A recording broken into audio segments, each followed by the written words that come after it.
السلام عليكم، ازيكم؟ ليه ولادك مش بيسمعوا كلامك؟ معظمنا بيشتكي من ان ولاده ما بيسمعوش الكلام. يا ترى فين المشكلة؟ اول حاجة لازم تعرفيها ان الانسان بطبعه بيحب يريح نفسه وما بيحبش الاوامر الكتير، فانت لازم تكوني متوقعة ان ابنك مش هيسمع اوامرك او مش هيسمع كلامك طول الوقت، لان الطفل مهمته في الحياة اللعب، فما ينفعش طول الوقت اطلب منه طلبات. الحاجة التانية ان اغلب الحاجات اللي بنطلبها من ولادنا بتكون تقيلة عليهم وضد رغبتهم. زي احنا بنطلب منهم ايه؟ بنطلب منهم انهم يذاكروا، انهم يروقوا، انهم ما يضربوش بعض، انه يكون هادي، انه يساعدني، انه ينزل يجيب لي حاجة من بره. في الحاجات دي كلها ضد رغبة الطفل. السبب الثالث وده مهم جدا، ان علاقتك بابنك اصلا مش حلوة. علاقتك بابنك متوترة، انت بتضربي وبتزعقي وبتهددي، فبالتالي هو بيعترض عن المعاملة دي بانه بيعند معاكي وما بيسمعش كلامك. ودي نقطة مهمة جدا، لانه للأسف غايبة عن امهات كتير. هي متوقعة ان ابنها لازم يسمع كلامها مهما عملت فيه. زي ما انا قلت انه طبيعة الطفل انه ما يسمعش الكلام وما يطيعش الاوامر، وانه عايز يلعب طول الوقت.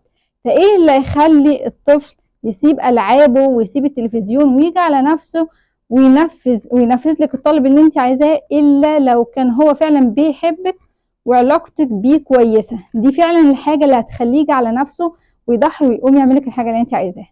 النقطه اللي بعد كده ان انت بتدي الامر كذا مره. يعني مثلا ابنك عنده درس او عنده تمرين وقاعد يتفرج على التلفزيون، هتقولي له قوم يا حبيبي البس علشان عندك تمرين بعد ساعه، هيقولك ماشي يا ماما. تروحي انت غايبه عنه شويه وبعد 5 دقايق يلا يا حبيبي عندك تمرين، ماشي يا ماما. تروحي انت ماشيه، ونفس تكرري الموضوع ده كذا مره. هو عارف ان قوم الحقيقيه لسه ما جاتش. هو عارف ان في رد فعل لما ماما تاخده، هو ده اللي هقوم وقتها. لما ماما بتزعق، لما ماما تشدني من مكاني وترزعني في اي حته، ساعتها انا هعرف ان ماما جاده في كلامها ولازم اقوم. فانت علشان ابنك يسمع الكلام، رقم واحد توقعي منه انه ما يسمعش الكلام طول الوقت.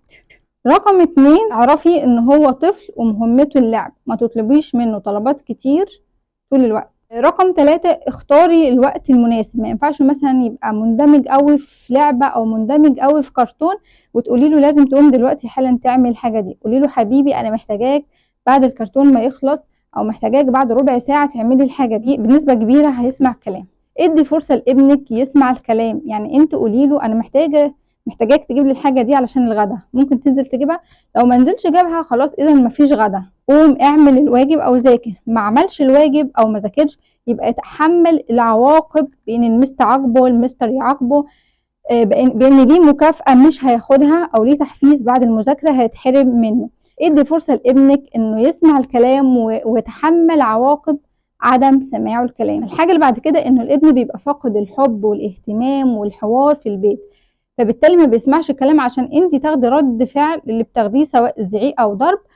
هو كده نجح في انه يلفت انتباهك وياخد اللي عايزه حتى لو بطريقه مش مرضيه ليه. نجح في ان هو يستفزك علشان تديله بس شويه من وقتك، هو هيبقى مبسوط جدا برد فعلك ده، ما عندوش مشكله. النقطه الرابعه انه فعلا ممكن يكون احنا طريقتنا مستفزه مع اولادنا. طريقه الطلب بتاعي بتبقى مستفزه. مثلا تقولي له قوم هات لي الحاجه دي دلوقتي حالا. طب يا ماما اخلص الكرتون. طب اخلص اللي في ايدي. طيب لا دلوقتي حالا، وسيب اللي في ايدك واسمع الكلام. النقطه اللي بعد كده، ممكن يكون الطفل ما بيسمعش الكلام قله مهاره، او هو ما عندوش المهاره او ما عندوش الكيفيه اللي يعمل بيها الحاجه دي.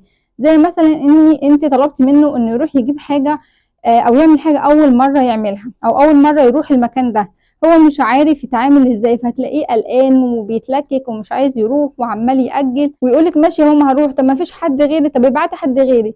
في الوقت ده اقعدي معاه وشوفيه هو قلقان من ايه. قولي له انت مش عايز تعمل حاجه دي ليه؟ طب انا اقدر اساعدك ازاي؟ هو هيتكلم معاك، ووقتها هتكتشفي حاجات كتير ما كانتش هتيجي في دماغك الا لما اتكلمتي معاه.